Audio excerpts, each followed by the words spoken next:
Hello everyone, and welcome to my channel, Cooking for the Family. I'm Dyvonne, and today I'm going to share with you that wonderful lemon butter loaf. These are the ingredients that we're going to be using, and I'm also going to share with you how to take the same recipe, do a couple of different tweaks, and get a different type of a loaf. So in my stand mixer, I'm putting in 1 stick, which is the equivalent of half a cup of unsalted butter that's softened. And to that, I'm also adding in 1 cup of granulated sugar. I'm going to keep my mixer on low, let my butter and sugar integrate together, get nice and soft and fluffy and well integrated. And this is all going to be the base of our batter for our loaf cake. Now, to my other bowl, I have 2 cups of flour. And I'm going to be sifting my flour. So far I have 1 cup of flour, and right now to my flour I'm adding 1 teaspoon of baking powder. And then I'm going to add my 2nd teaspoon of baking powder. Then once I add my 2nd teaspoon of baking powder, I'm going to sift the 1 cup of flour with the 2 teaspoons of baking powder, as well as I'm going to add in some salt, and I'm going to add in 1/4 of a teaspoon of salt. Now in the description box below, under the title, you want to click on the title and then the box will open up. That's going to be the description box, and I'll have a list of the ingredients you need to make this wonderful loaf cake, this lemon butter loaf cake. And I'm also going to have the alternate version if you want to make a butter loaf cake. And so we can either get a lemon loaf cake or regular butter loaf cake. So I'm sifting now that 1 cup of flour, and I'm using unbleached all-purpose flour. And so that was the cup of flour that I was sifting with the 2 teaspoons of baking powder, the 1/4 teaspoon of salt, and then I went on and put in my 2nd cup of my flour and went on and sifted that all together into the bowl. Now once my butter and my sugar have blended really well, I add in my eggs now, and I'm using 2 eggs, and I'm using 2 large eggs that I have at room temperature. And I like to add in my eggs one at a time to give the eggs a chance to really blend in with that butter and with the sugar. Now, if you are new to my channel, I want to welcome you in. And if you're a returner, I want to thank you for coming back. And I also want to thank all my wonderful subscribers for your likes, your shares, your subscribes, your good vibe comments. I truly appreciate it.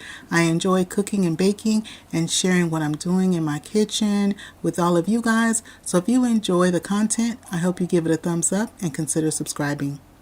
So once I have blended that butter, sugar, and the 2 eggs well, you want to make sure that it's going to look like this. And you want to make sure that on the sides of your bowl, you also scrape down the sides of your bowl.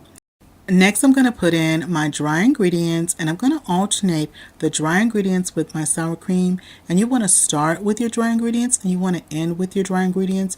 And the reason why you want to do that is because it's going to help cut down on the lumps that you're going to end up having to work through and work out in your batter. So always start with dry and end with dry. So you always want to add those dry ingredients into the wet ingredients first. So I started off with putting in some of that flour mixture of the flour, the baking powder, and the salt.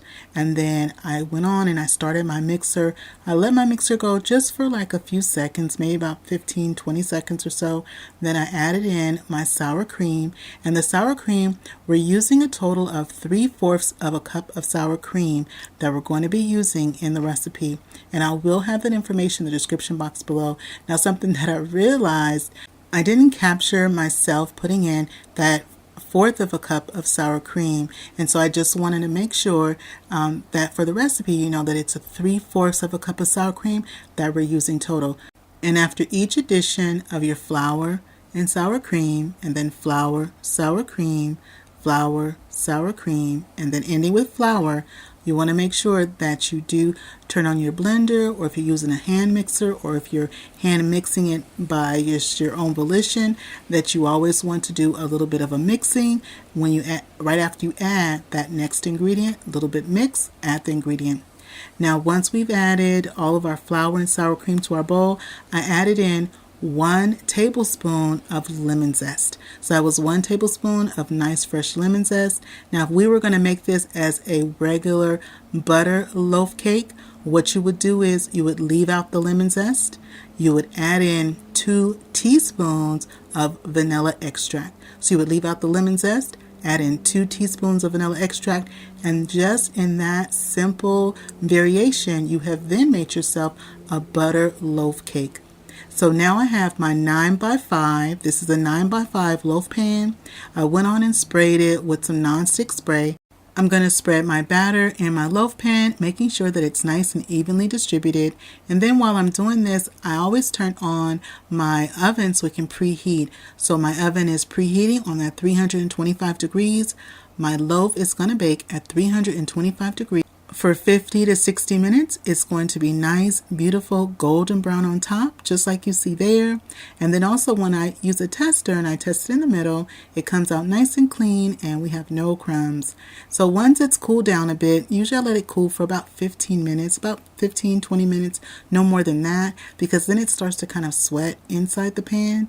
And so I go around the sides as you saw me do with my butter knife. I loosen up the sides, and then with just one quick flip, I flip out my loaf. And so this is what our lemon butter loaf is looking like. I'm going to let it cool a little bit more, and while it's been cooling, I'm going to make my glaze. So for my glaze, it's a really simple glaze. I have here 1.5 cups of powdered sugar, and then to my powdered sugar, I added in 1/4 cup of lemon zest, and I'm also going to add some fresh squeezed lemon, and this is just going to make a nice, wonderful glaze for our lemon loaf. And then if you were going to do this as that butter loaf, you would leave out the zest and leave out the lemon. You would just go ahead and use either milk, half and half, or either you can also use water. Now, if you do use milk or half and half, that being dairy, for any leftover loaf cake, you'd want to go ahead and refrigerate that. But this is not, we're not using any dairy, so we can go ahead and leave this out, and it's going to be under my cake dome. So I'm going to add in, I added in so far 1 tablespoon of fresh squeezed lemon juice, and these are some wonderful lemons that actually came off my lemon tree. And so I added in some fresh squeezed lemon juice, added in a little bit more. So you want to get to the consistency that you're looking for. Typically, it's going to be anywhere from about 2 to 4 tablespoons of liquid. Okay, so about 2 to 4 tablespoons of liquid. I'm adding in a few more drops of that fresh squeezed lemon juice just to really get that nice glaze texture that I'm looking for. But always start off with about 1 tablespoon and then gently just work from there. So it's looking like this glaze is coming along well. I've got those pieces of lemon zest in there. And it looks like I've hit that sweet spot just right, where it's not too thick, it's not too thin. And I can go ahead and just frost this top of our lemon butter loaf cake. And truth be told, I wasn't planning on baking anything today. But ladies, you know how when your husband starts dropping hints, and he said to me, you know what sounds good today? One of those lemon loaves. When was the last time you made one of those? And I was like,